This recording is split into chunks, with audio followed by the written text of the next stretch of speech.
our second pillar of Lent, fasting. Now, normally we associate fasting and Lent with food, don't we?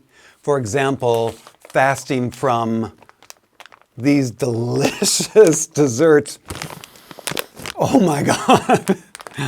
Yum, yum. Anyway, you know, someone out there, you know who you are, sent these to me anonymously because of a reflection I gave earlier in the week when I was a kid and going to my grandma's house. She'd give us these. Oh my God, Anyway, the point is that we normally associate stuff like that with Lent and fasting. But folks, what we're going to do this year, our God Minute Lent, we're going to not fast from food, but fast from time. So much of our time is turned towards ourselves. You know, my wants, my needs, my desires. We have only to look at the life of Jesus and how he spent his time to realize that maybe I need to tweak mine a bit, to fast from some of the time I spend on myself for the sake of another. That's what Lent is. So we're not fasting here at the God Minute from chocolate or coffee or cigarettes. We're fasting from time. So every week in Lent, we commit ourselves to one act of charity or kindness that will benefit someone besides ourselves.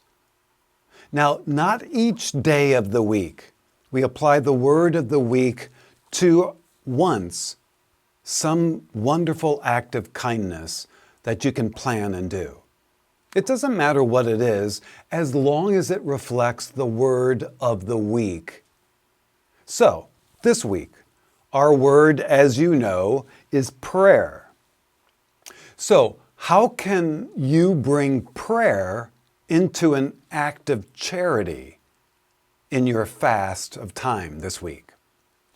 Okay, let me give you an idea what I'm going to do, which is what it is. Anyway, this is what I've chosen. Wednesdays, every Wednesday at 10:30 is my swim day. I love the water and I have a pass to go to a pool here in the area once a week to go swimming.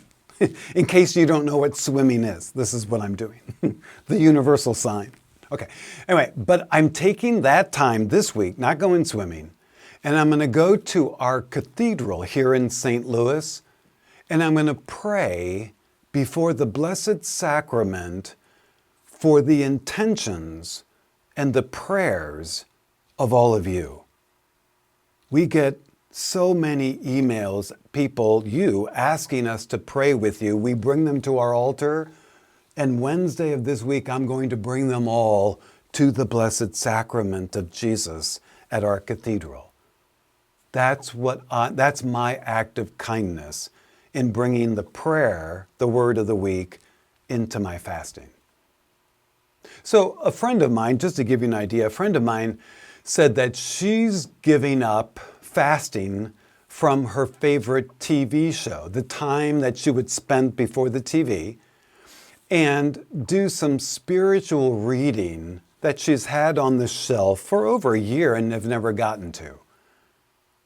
Someone else told me they had the same idea, but they were going to fast from, again, TV and the time that she spends on her Facebook page, and she's going to read the 4 Gospels in the Bible, beginning with Matthew. What a great idea. Now, if you're thinking to yourself, wait, those last 2 things aren't charity or helping someone else. And what I say is, it absolutely is. Your other self, you're lifting up and blessing. You know, the neglected one that desires Jesus so deeply, but you've been too busy to make time for. That self. And besides, enough of the rules. Just let the Spirit take you where you need to be.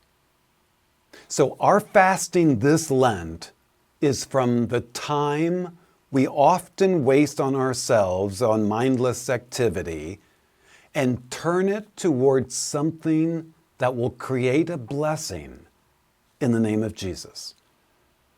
So again, one act of charity or kindness each week, each week, chosen with the help of the word of the week. You get that idea. Okay, now almsgiving. Oh, this is a goodie. This is a goodie. So be sure and click on the next video. Let's go to that pillar.